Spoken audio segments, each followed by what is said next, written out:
I would like to remind everyone that this show is brought to you by the Dolphin Wars.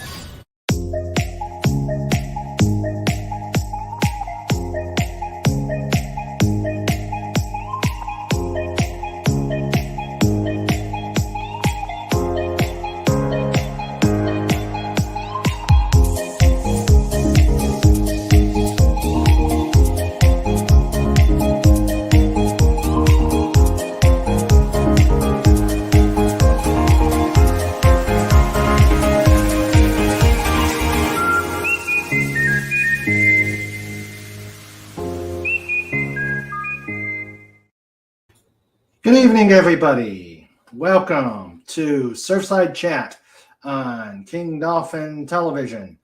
I am Raymond, author of the Dolphin Wars series of books and ruler of the best pod in YouTube. I would like to welcome you all to King Dolphin TV. Tonight, I know you were expecting an interview with Kristina Hoffman. Unfortunately, she's unable to attend. So tonight we are doing Surfside Chat. And what I'm going to do tonight is something different. I'm going to do a book review. And tonight's book review is going to be, you saw it on the splash page, but it is going to be the Autobiography of James T. Kirk, edited by David A. Goodman. And it really is a good book. As normally I don't put things into, normally I don't give money to the present filth, but this one stays pretty true to the canon. So we are going to try this. I hope this goes well, and I hope you're all doing well tonight. I'll welcome the chat in a moment, but before we get going, as always, if you like what you see here, what we are doing here in the pod, whether you like Surfside Chat, whether you like Just Cuz, or the interviews, please like, and if you're a newcomer, subscribe. And just tonight, we're going to have some mellow intellectual chat as I review this book. So we will begin by welcoming the chat. We have, as the Wrench Team Supreme, we've got Legatus Legionii, first in and last out. We've got Big Daddy MRI. How are you doing, buddy? We have got, of course, and I'm going to do my own version of Jaws music. Da-da, da-da. Snora Poopas! Cuba. Let's read. .com. Snora Poopas Cuba. How are you?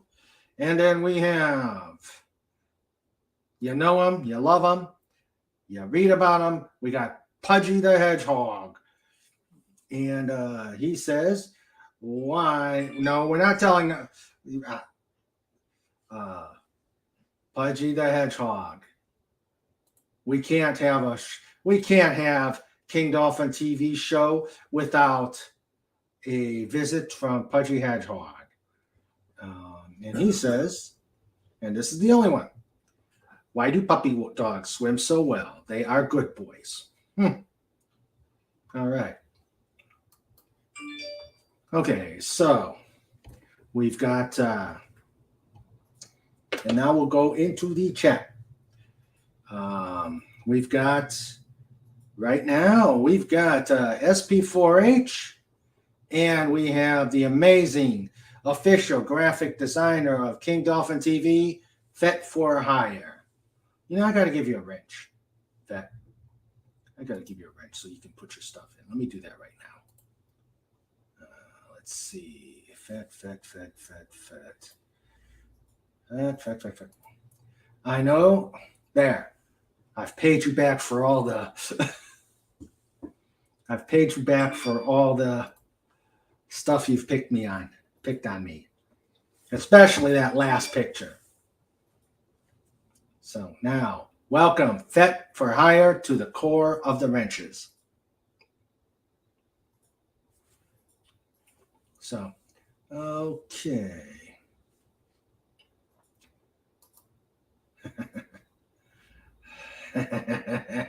Yeah, I do. But remember, with great power comes great responsibility. Okay. Snort says we're doomed. Unlimited power. Yes. Welcome, Fet, to the ranks of the elite and illustrious wrenches. So, all right. So I picked this book up about a year or so ago. They started showing the. I would be remiss to mention our amazing producer and Queen Wrench, Sandra. She is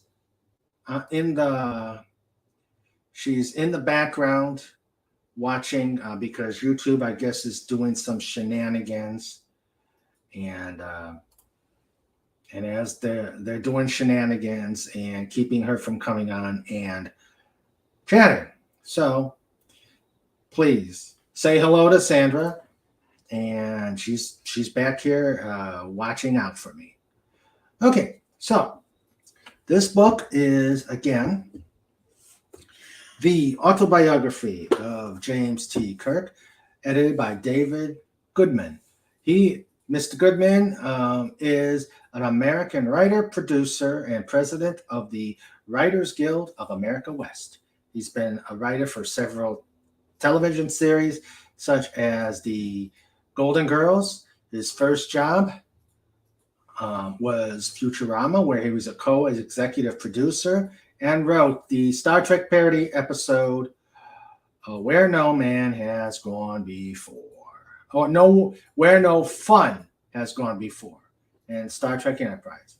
He also produced Stewie Griffin, The Untold Story, and is writer of Fred the Movie. And currently he wrote the film Honor Society. His Star Trek, the books that he's done in Star Trek have been the Autobiography of James T. Kirk, written in 2015, the Autobiography of Jean-Luc Picard in 2017, and the Autobiography of Mr. Spock. So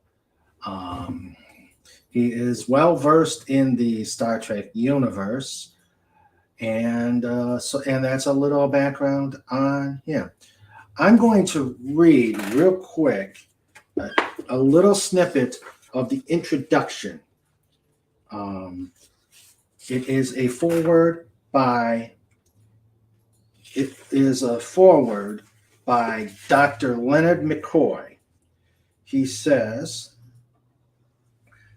I'm going to read the beginning. First, let me just say, I'm a doctor, not a writer. But having read this memoir, I decided I'd have something to add. For the most part, Jim Kirk said everything that needed to be said about himself, but he left out the most important detail for the obvious reason that he was too modest to think, let alone say it. So I will. He was the greatest hero that ever lived. So that is Dr. McCoy's impression of James Kirk, which he obviously knew from the long years of friendship that he had with Kirk. Now, this book, again, I would recommend it because unlike stuff about from the filth, it stays true to the original origins of Kirk. It doesn't have Kirk as a juvenile delinquent who didn't have a father. It kept to the the canon that we know. Although as we know, we don't have much of a backstory on Kirk other than what's been in the series. So this embellishes a lot of it. It starts out, he's his parents were both in Starfleet, and they ended up moving to Iowa to raise a family. It goes into great detail about the Kirk and his mom going to. Let me get the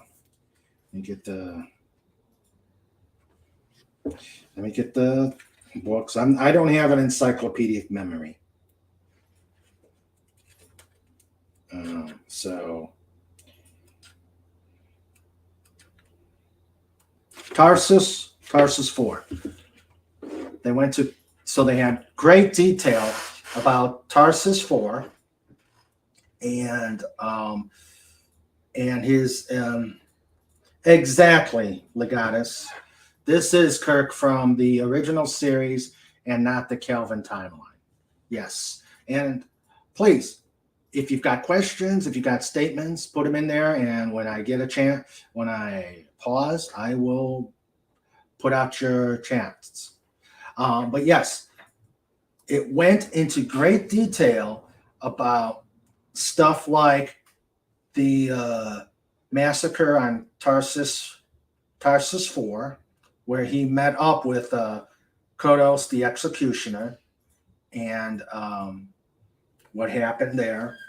And then it goes from them. He goes into how he gets into Starfleet, which was it's a funny anecdote how he got into Starfleet. He was trying, and then he goes to San Francisco, and he goes and dresses up as a Starfleet personnel, looking for a high-ranking admiral to sponsor him into the academy. Who now this high-ranking? No.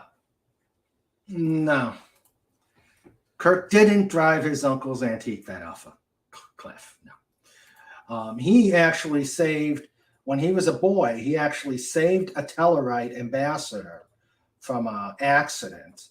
And that was his first introduction to a Starfleet officer who wasn't his dad.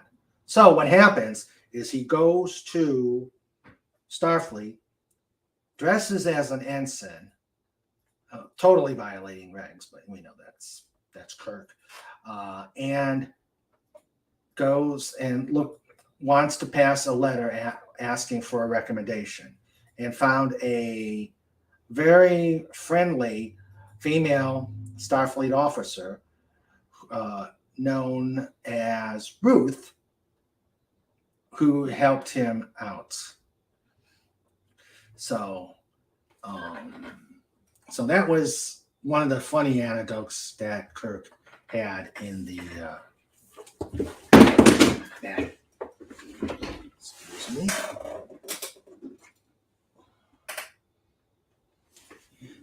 And so it goes on.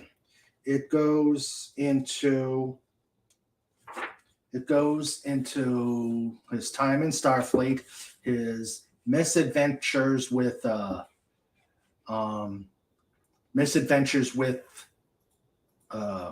Finnegan, who was a shameless prankster, and his meeting with Ben Finney, who even then, yes, Snort, he did use his devilish charm with the women to get admitted to the academy. Yes. But it goes into a lot of more detail about certain anecdotes about Kirk's career, which especially like at the academy.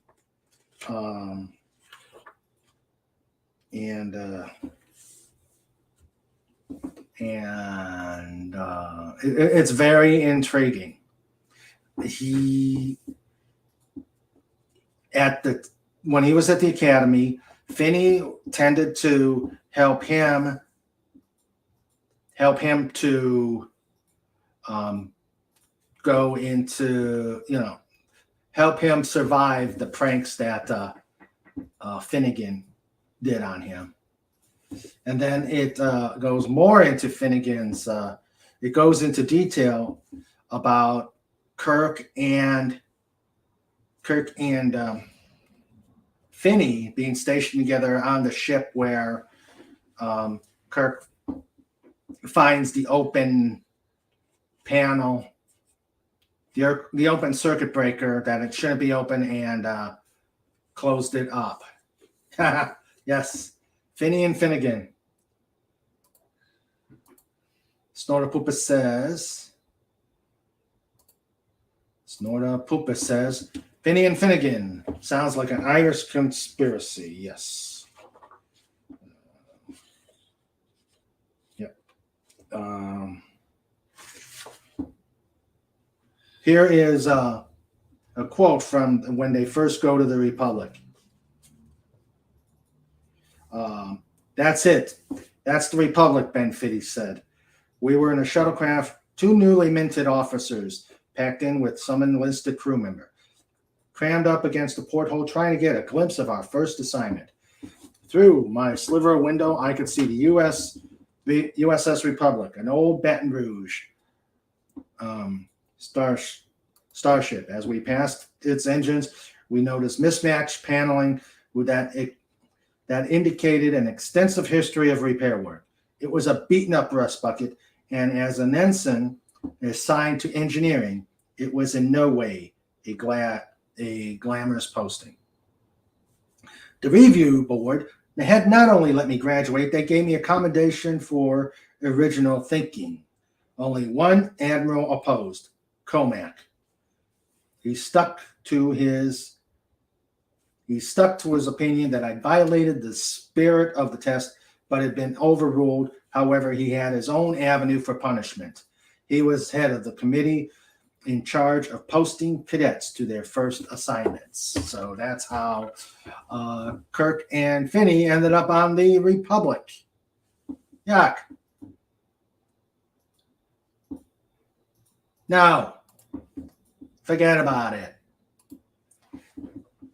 Forget about it, SP4H. That never happened. That never happened. So he goes on the Republic. He relieves Finney. He finds the open panel. He fixes it. He puts the report in, and in essence ruins his career. So that led to Kirk being ostracized because Finney was a higher ranking person and had some say and talked about him, and pretty much he was ostracized. Interesting enough, Kirk also met Scotty on board the Republic, so it started their friendship. And it started their friendship on board. Hello, Phantom Outsider. How are you, sir? We are talking about the autobiography of James P.T. Kirk. And okay, so Kirk was doomed to being alone on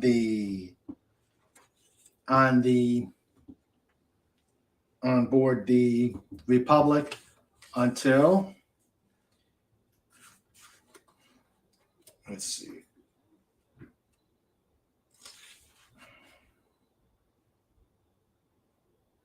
until he was helped by the commander of the Republic, who happened to end up at the command of the Farragut, and also took Kirk along with him. Poetic justice. Let me see. Let me see here. I don't think so. I'm looking.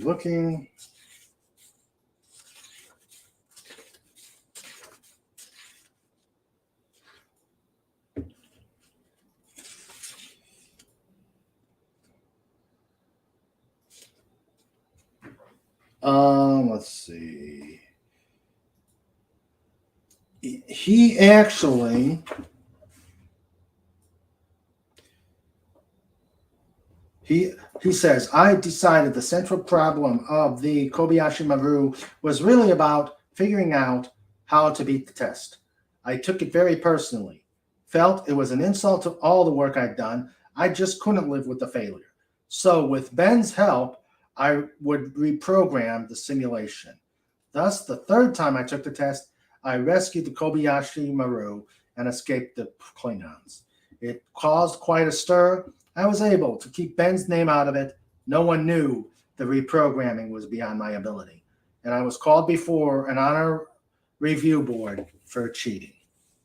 So, according to here, he actually had Ben Finney do the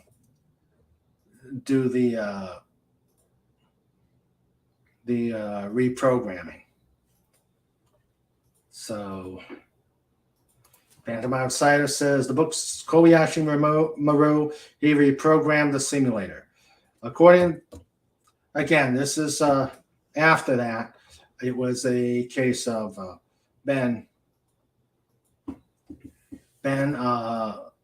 actually did the reprogramming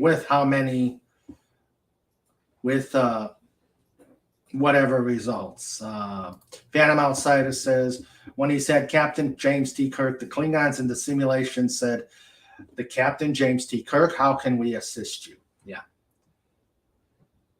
So, again, that's, you know, I know Phantom Outsider, I don't remember what was said in The Wrath of Khan. And again, canon is the eye in the eyes of the beholder. This one does say he did it 3 times, and then he reprogrammed it. So again, so he ends up on the Farragut, and he does his tour there. Ends up with the creature that killed half the crew, including the captain of the Farragut, and that really caused him some angst.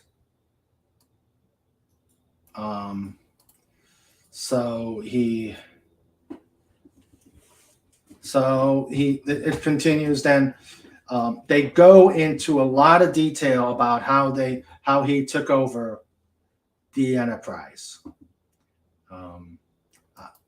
One of the lines that I really, really liked was, I gotta find it.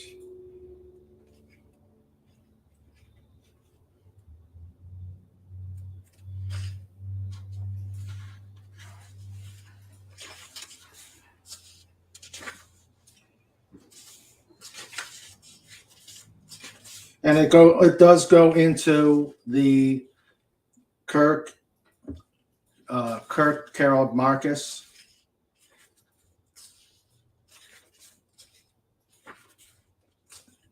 Kirk Harold Marcus thing and how she didn't want Kirk to be any part of David Marcus's life.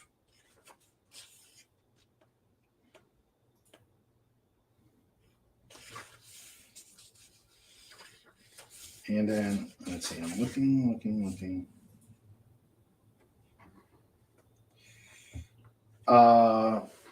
And then his issues with Admiral Nagura started there. And Nagura wasn't necessarily recognizing Kirk. There was a incident that Kirk kind of blackmailed Admiral Nagura to get.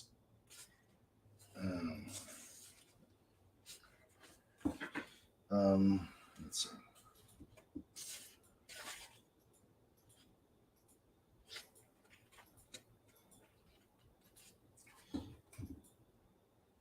Okay, this is how we now again. This is Kirk talking to his dad. I opened up the rest of my personnel files and started scanning, and then decided to call my parents while I did it. I opened a call on the screen. Dad answered. "Hey, Captain," he said. He took great pride in calling me that. "What's going on, Dad?" "I really am a captain. I got a ship. It's the Enterprise." "Oh my God, Bob April's ship?" "Yeah, but it hasn't been his in 10 years. And anyway, it's Jim Kirk's ship now." So, and here it says that over here, again, canon is in the eye of beholder, but he says, "I'm so proud of you. You're 29, and that's got to be some kind of record." I hadn't realized it till Dad brought it up, but I did a quick record search, and he was right. I was the youngest person to receive the rank of full captain in Starfleet history. The record, interestingly enough, had been held by Matt Decker, who achieved it at 31. So, but it has been commonly known. I think even the Starfleet Encyclopedia says that he was 30-something when he became commander of the Enterprise. So, but again, we're reading this, and canon is in the eye of beholder. It does go into the early days of the mission, the Naked Now, the Naked Now, the Mirror Universe. He goes into a lot of detail that we didn't see in City on the Edge of Forever. He went more into his relationship with Edith Keeler than they had time to show in the episode. Let's see. Okay.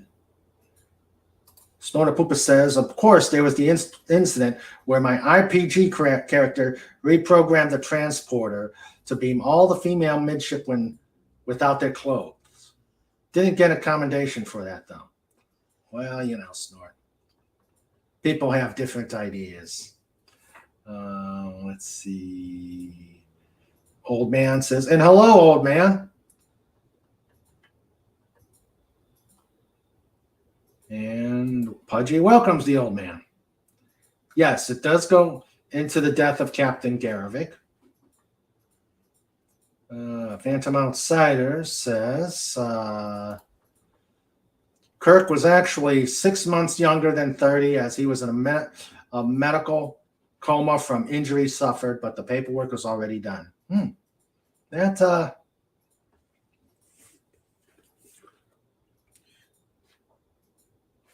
I'm not sure. Did you read this one, Phantom Outsider? If so, maybe you can help fill in some of my blocks.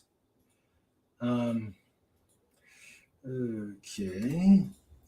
He was 34 during the second season, so it depends on how long he was in command of the Enterprise before that. Yeah. Because obviously Kirk was, it was where no man's gone before was well into Kirk's mission. And Pudgy says, one day all these ladies' clothes appeared in Pudgy's house. Pudgy didn't know why until now. Snort. So, okay, so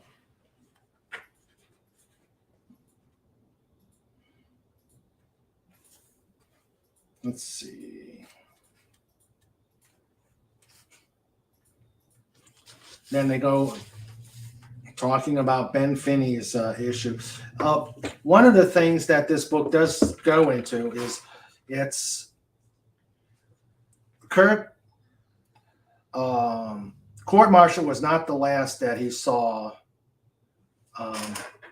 He saw Ben Finney. Ben Finney pops in a few more times.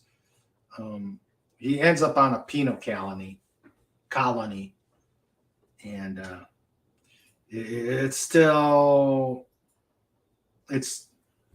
haunts Ben about what he did, and he really, the way it makes it sound, and of course this is Kirk's perspective, that he still isn't repentant. He's still projecting on Kirk, but Kirk goes on. Oh my. Let's see. Phantom Outsider says that's because it wasn't original thinking. The original inventor tried to convince everyone that ladies could only be transferred sans clothes for safety reasons.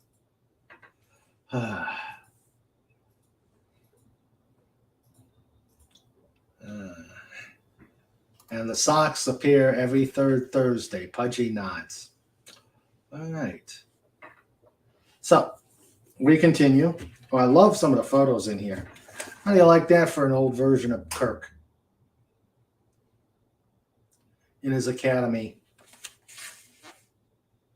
Class of 54. Class of 54. And let's see.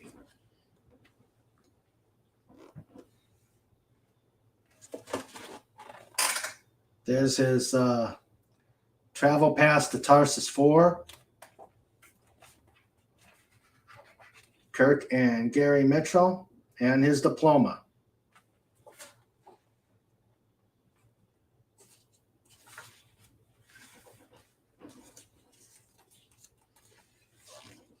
And so a lot of good stuff in here, a lot of good pictures. There's a letter. There's a letter from Kirk to his son.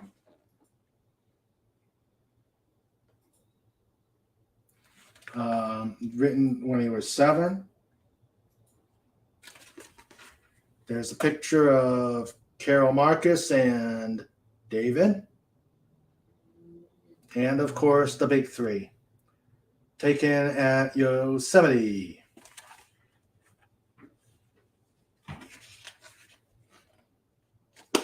So it goes on and tells about all the, not everything. Obviously, you can't put a 5-year mission into a book this wide. But he does give some highlights of it. He then goes into what happens after he gets off leaves the center seat. And again, again, he finagles himself. He works on the research and developments of the new engines of the Enterprise, and then the V'ger incident begins, and he starts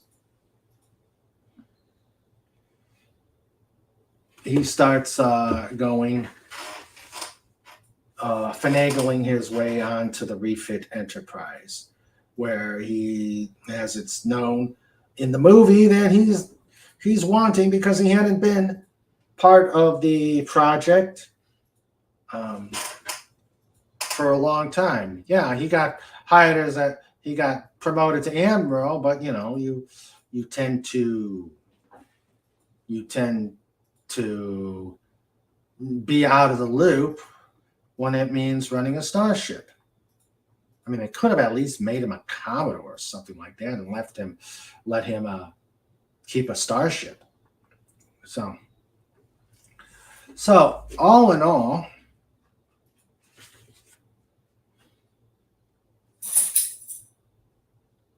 see, I'm looking to something. Looking at something.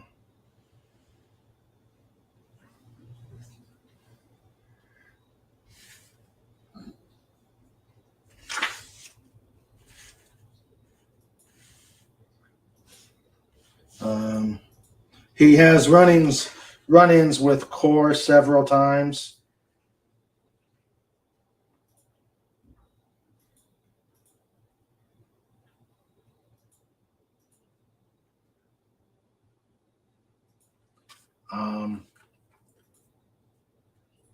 They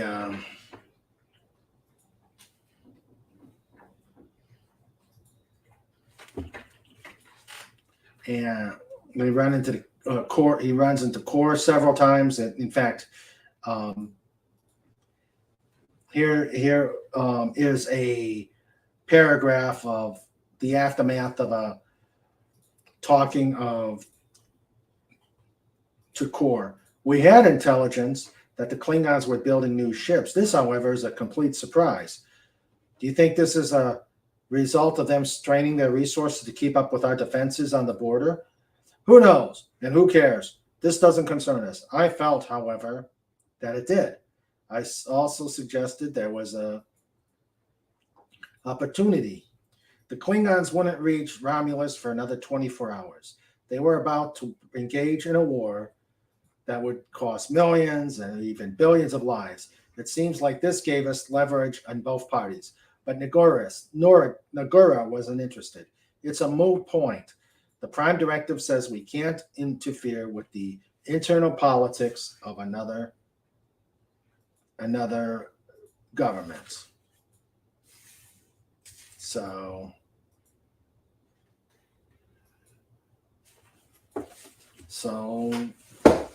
that pesky Prime Directive. Okay. Snort says he spent 2 years doing silly stuff like fleet deployments and strategic planning. Yep. And then he becomes after V'ger, he becomes a school teacher. He teaches at the academy.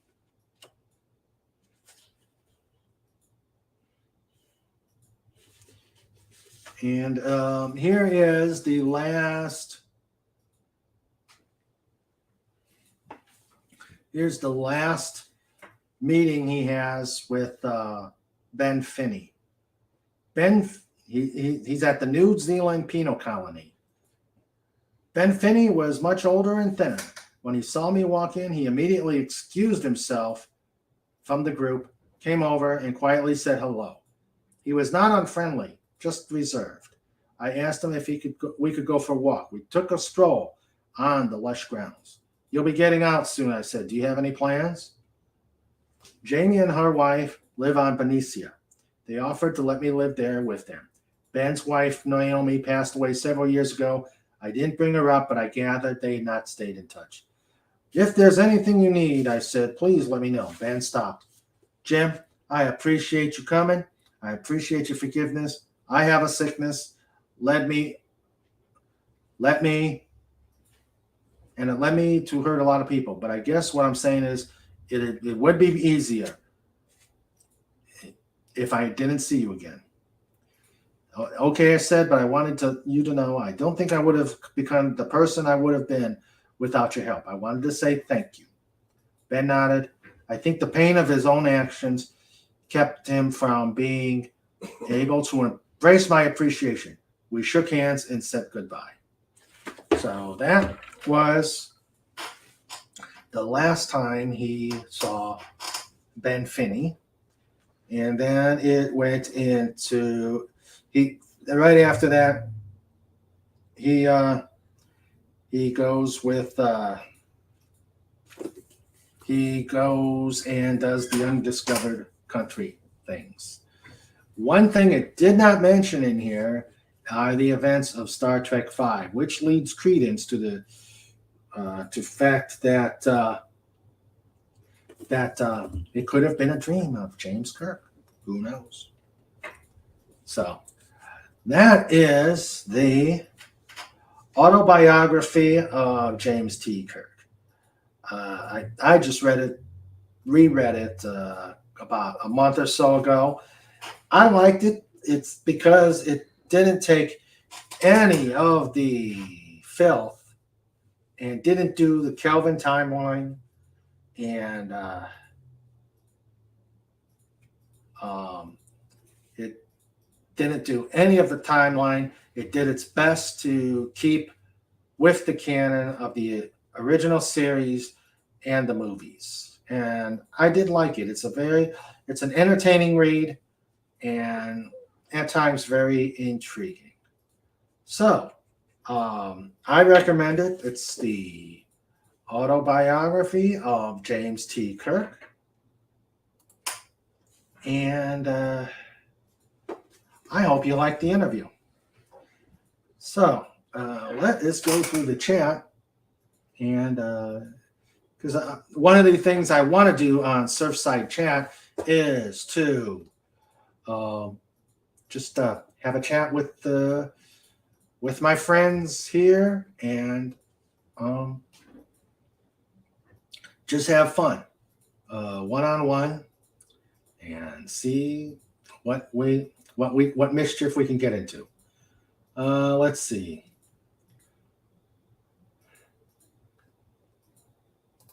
Pudgy says Tupperware lids start falling on top of Pudgy, burying him in harvest gold and avocado green. Ooh. You could probably put those together and make a little ski ramp or a water slide. Yeah, make a water slide out of those. Let's see. In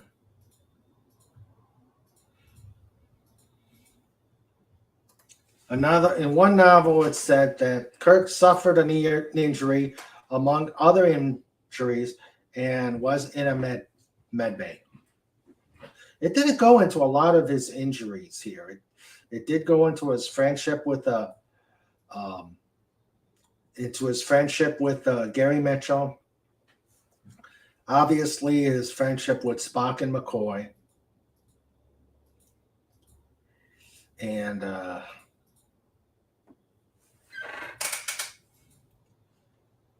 let's see here. Snorter Pooper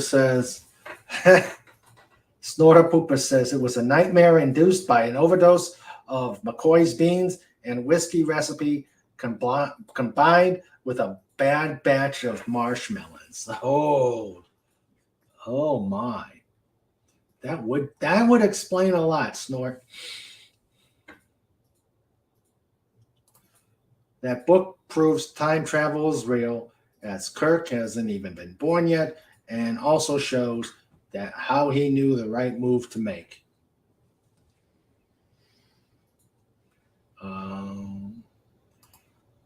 The goddess says his knee was badly injured when the Farragut was ambushed by 6 pirate ships called Crisis on Centaurus.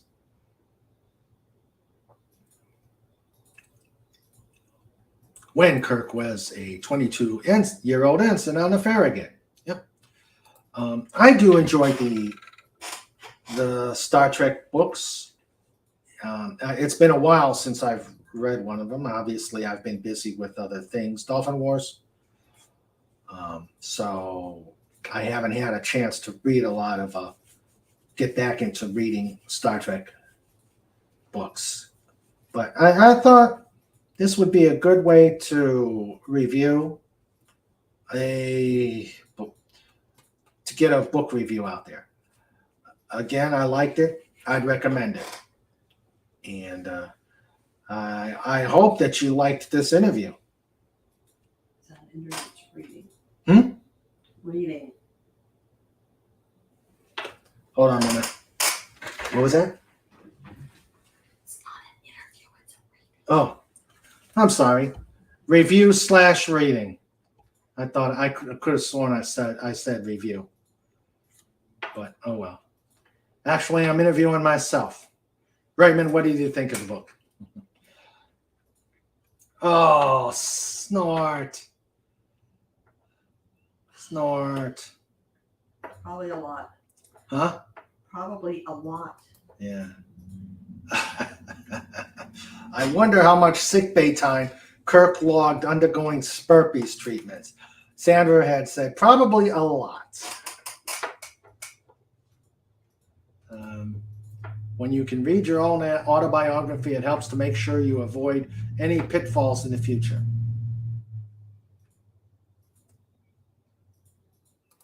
Let's see. What would he do without Sandra? I know what you mean, Fat, and I don't know what I would do without Sandra. I never want to find out.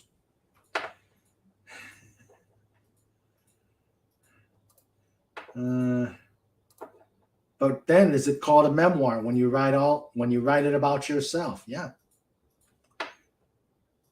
Oh, snort! You don't have to hang your snoot. That's true. I mean, he did probably log a lot of sickbay time. Problem was, he never went to the sickbay. He went under great duress, only when he had to, only when McCoy told him to. After all, he's a captain, not a doctor. So, okay.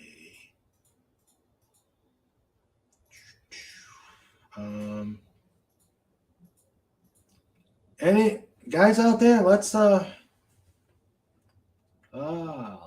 interact. Aw.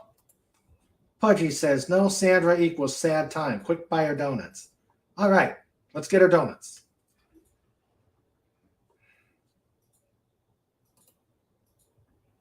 Let's get her donuts.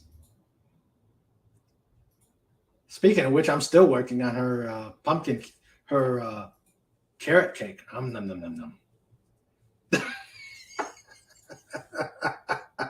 Phantom Outsider says, Kirk was the only officer in Starfleet history to be Spurpees resistant. Actually, wouldn't he have been well, no, he would have to have dealt with the Spurpees. Legatus Legionai says, Row It Chicken, Adult Swim, did it where Dr. McCoy would always give him a shot after each away mission for such encounters with the female aliens. I do got to say this. There was this, I went to this, my first Comic-Con. I went there and we had this, there was this nightclub.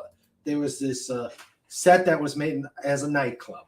And there was this gal came in. She was in the red shit Murney skirt, and she starts singing the song about Captain Kirk. And the one line that I always remembered of it is, and she did it as a song, but I don't remember the tune. But she said how he was always with those interstellar, and that's for Pudgy's benefit. So that's the only line I remembered of that silly song. But yeah, it's fitted Kirk to the T. Snorter Poopus Cooper says, I always wanted to ask Kirk if he preferred female with green skin, blue skin, or tentacles. Do not know. Strangely enough, it maybe because he is not proud of all the relationships or all the trysts that he had, but the only relationships that are mentioned in the book are, of course, Edith Keeler, which he was actually going. In here he was actually going to stay there with her. If it wasn't for McCoy suddenly showing out of nowhere. It mentioned Ruth. She was the one who helped get the message over to the Admiral. Excuse me. Obviously, Carol Marcus's relationship. And he did talk about Antonia. And it was the start of their relationship was that she didn't even know who he was. I'm going to find it right quick.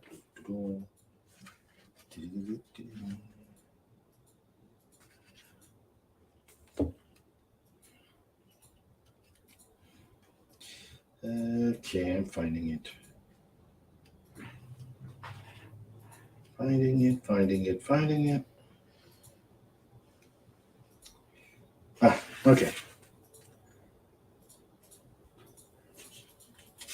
I'm not going to read a lot of it, but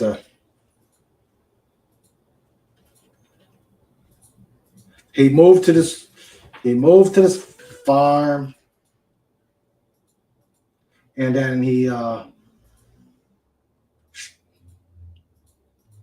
she says, I'm sorry, I'm a little lost. I hope I'm not trespassing. She was striking, tall and thin, with long brown hair and dark brown eyes to go with her an olive complexion. She was also a fair amount younger than me. We'd like to share. I'm Jim Kirk. Antonio Salvatore. She asked me to show her the way out of here, and I asked if she'd mind joining me for lunch. I've already eaten. If you could just show me directions. And she was buying a horse for a neighbor, and I asked if I could see her again. Again, she smiled, probably not, and rode off. And then he starts stalking. Well, yeah, he started looking. Since he had her name, he started looking. And then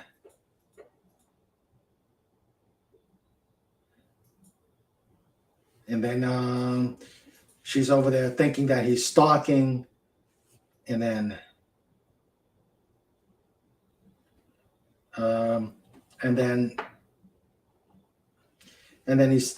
she talks to the person trying to sell furniture. He said to the proprietor, I introduced myself, and once I said my name, his entire demeanor changed. Wait a minute, you're Captain James Kirk? This came as a surprise to Antonia, and me. Whatever slightly threatening persona that he tried to affect was now history. He turned to her and sounded like a screeching teenager. You didn't tell me you knew him. I don't know him.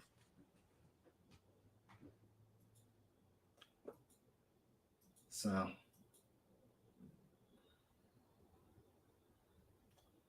And the commander was J.T. Esteban. So that was the start of the relationship with Antonia. Let's see. Phantom Outsider said Kirk defeated the Borg by introducing his blood to the collective, the Sparpies, rendering the Borg blind and rendering them sterile. No nanobot production. Borg neutering Sparpies.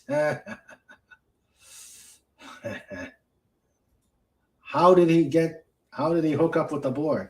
I think Kirk was very proud of his accomplishments with helping interstellar relationships between the humans and the female aliens. Yeah. In the series and movies, the one that seemed to matter the most with him were Ruth and Carol, maybe Antonia, but we never really found out much about her. Like I said, this goes as much detail as a small book like this would say, but it does go a little more in depth than what we saw in Generations.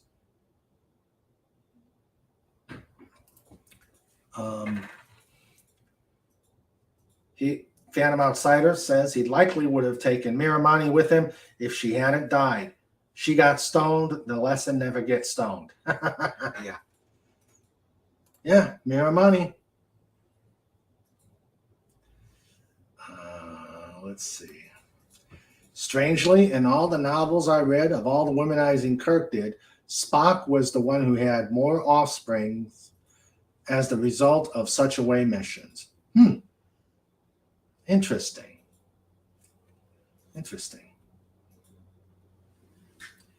Of course, I didn't read a lot of the books where Spock had snoo. Also remember that Kirk had little interaction with Julie Newmar. The kid was named Leonard James Akar. Yeah.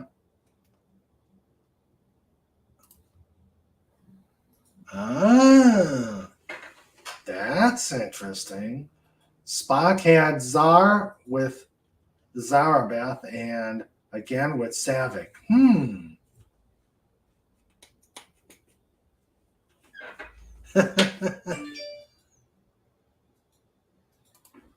JT Esteban, the one that always reminded me of Soupy Sales. For the life of me, I keep hearing JT Esteban, but I don't remember where he was in the movies.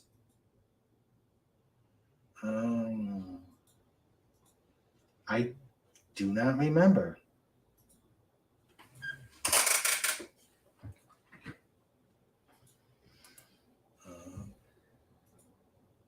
Reminded me of Soupy Sales. Anybody want to help me? Who was JT Esteban?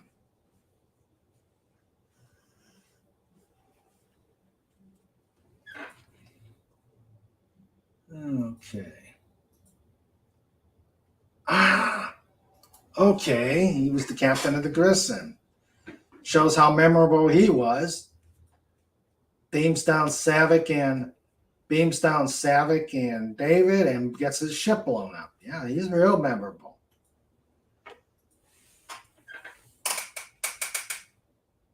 So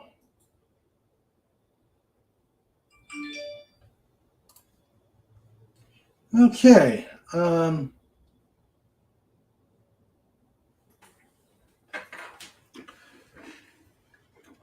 Guys, tell me what you think of this first attempt at a book review. Not a book interview, a book review.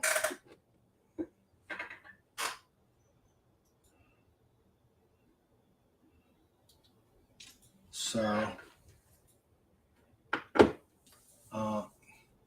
guys. Uh-oh. This I gotta see. Sent a DM of Snort working the transporter. Okay, we got to see this.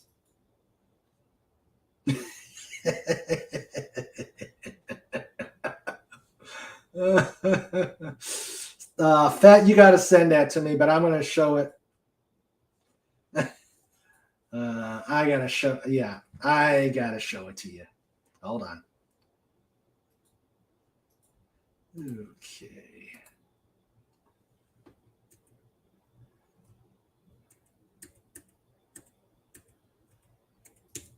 All right, let's see.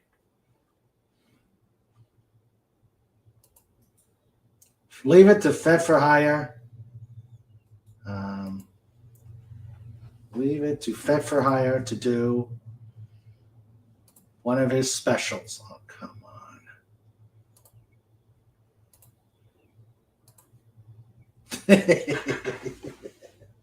Oh, fat, snort, snort, snort.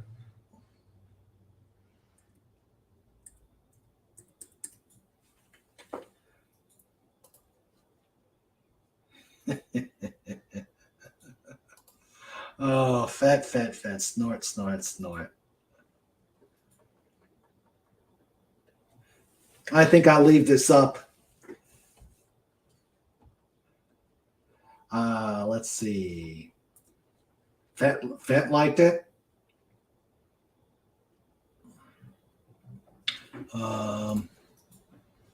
Snorter Poopus liked the book reviews. We need to do more when the time allows. Yeah. These book reviews would make a great Surfside chat episodes. Yeah, we could do some short ones on some of the better Trek. Snort wants it. Yeah, send that to me and Snort. And again, Fett really enjoyed the interview. So, all right. If Pudgy likes short content, plenty of Mr. Raymond sleepy time. Yep. And Miss Sandra sleepy time too. We've been moving around a lot.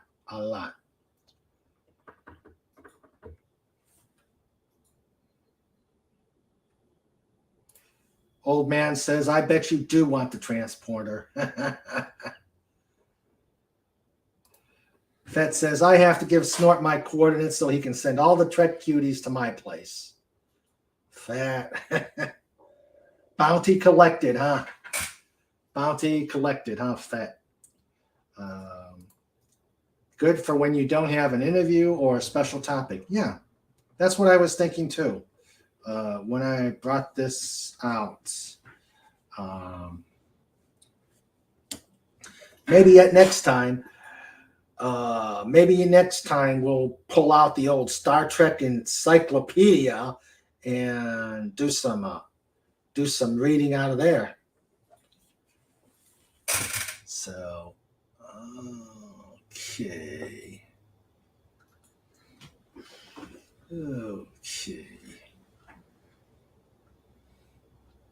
Snort. Notice Snort doesn't have a uniform on.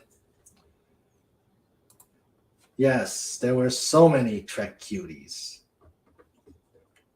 Yeah. That is true. Poor Sandra's in the back room. She can't say anything, so I guess we can get as toxic as we can about Trek cuties.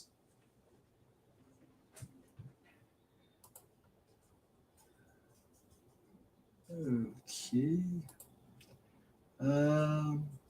Well, I think we're going to start wrapping this up. And since it's a Surfside chat, I don't have an interviewee. I suppose we could. Sandra is in the back room with cookies. Mm-hmm. I don't even have cookies. Huh? I don't even have cookies. Oh, Sandra says she doesn't have a cookie. She's pouting. Old man says, Fett, he could do that because if he sent them to me, I couldn't remember what to do.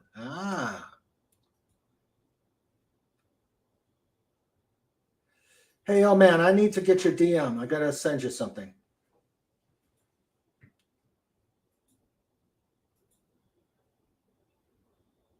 Who is Maggie Threat?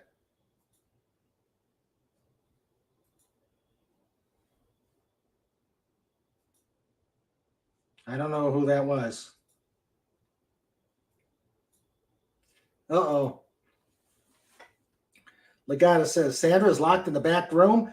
Snort, get a transporter lock and get her out of there.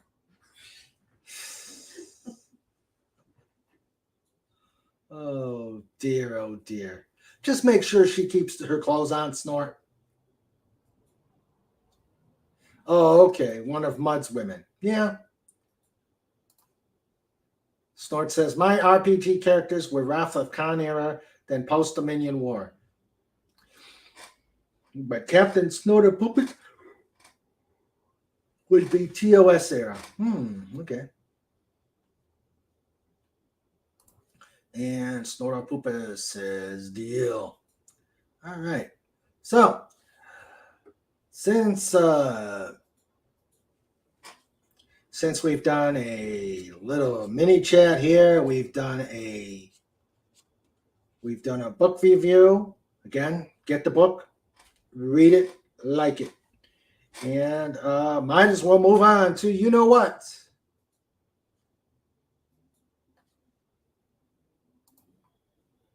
Oh my God, I'm not getting a response. It's time to move to you know what.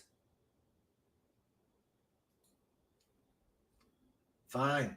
Oh. Okay, Mr. Raymond Yawn, time for end of show. Night, night, everyone, Pudgy waves. Yep. But first, Pudgy, show notes.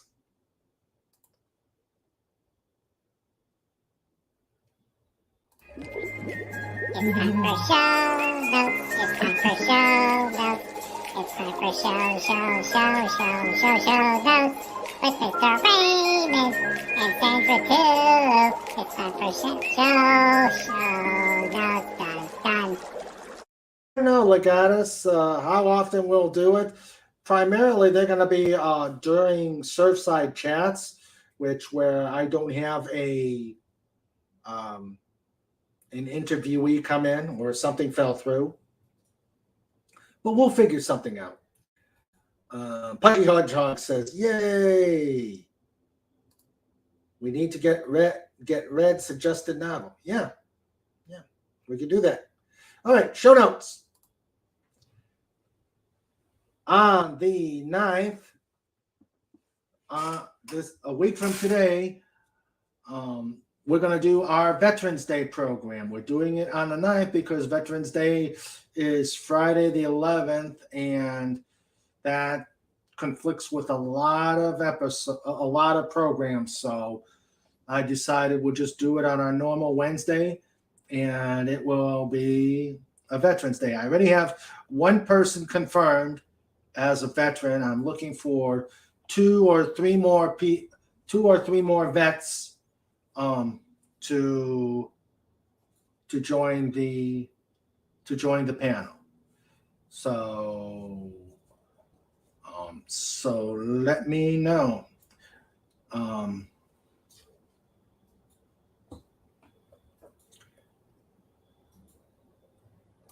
11 for 2 minutes. I don't get it, old man. Let's see. So, like I said, I have one person, and I've got to talk to her. No, it's veterans, Snort. All right, we're getting digressed here, but that usually happens. On the 16th will be Radio King Dolphin TV with Radio King Dolphin TV with Antiderivative Jill and Tiger Stripes reading Chapter 1 of All's Fair. It's going to be a great read. The three of us are doing really good really good on our rehearsals. On the 23rd, we're going to have another Surfside chat, special Thanksgiving edition. And on the 30th, author Peggy Sue will come on. So, and of course, Just Cuz is on every Saturday. However, probably on the weekend of the 19th, we will probably not have a Saturday one.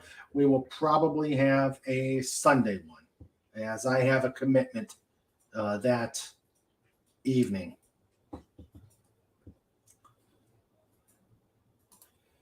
Yep. Indeed. So, old man, send me your DM so I can send you something. But that is all the show notes for tonight. Now I'm going to thank everybody who came on board. I know this is a Surfside chat is still a work in progress, and we'll get this right as we do everything else. So let us start with the Wrench Team Supreme. We had Legatus Legion I. We had the Big Daddy MRI. We had Pudgy Hedgehog, and the newest wrench, the man. I don't know. I'm giving him way too much power here. I'm giving him way too much power. Let me double check, old man. Stop sharing. Let's see.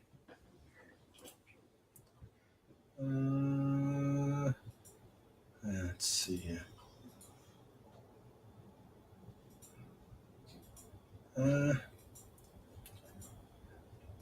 I didn't get anything, old man. If you could send me your DM address, or I'll look at it. I think you're just known on Twitter as old man. I could do that. Okay, so let me continue. We had Pudgy Hedgehog. We had the newest Vet for Hire, and of course, Snort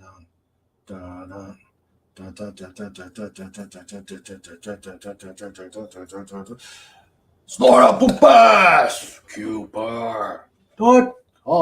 Hey, send me some cuties. You're getting good at that transporter. Send me some cuties now. All right. So that was the amazing Wrench Team Supreme. And working in the background, we had Sandra. Hopefully she'll get through her issues with YouTube. And the other chatters we had on board, we had the old man, we had Matt G, we had the Phantom Outsider. Thank you for a lot of your inputs on other Star Trek novels about Kirk.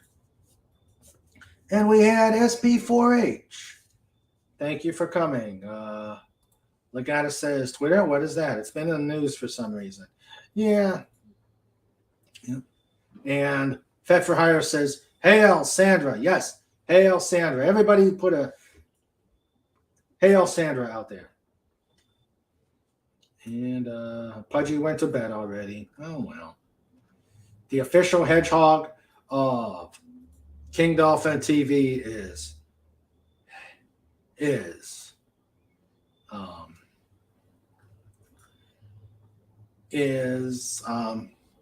Pudgy Hedgehog. I didn't see it. I'm going to try sending you after the chat here. Yeah, Sandra, you're getting a lot of hails. Old Man, Phantom Outsider, and Snorter Poopus. I'll give you Hail Sandra. Okay, Pudgy, the official hedgehog of King Dolphin TV. He drifted off, but awake again. Well, we're almost done, so you can go back to sleep, Pudge. Again, if you liked this, please let me know that you did. You let me know that you guys like this. So we'll try and get some more of these reviews out there, and we will see how they go. And for Surfside Chat, I think we'll probably continue things like, he faded lack of cookie sugar powder. Ooh,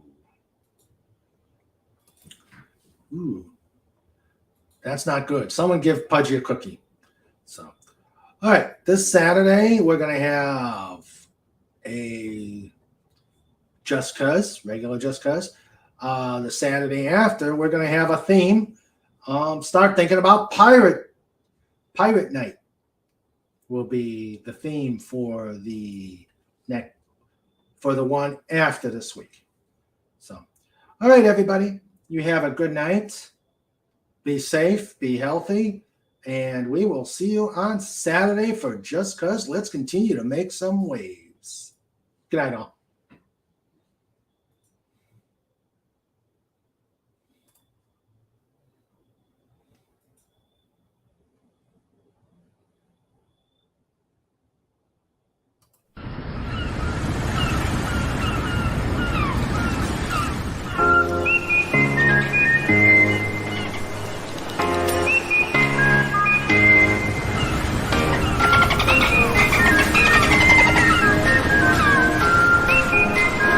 This segment is brought to you by the DolphinBoys.com.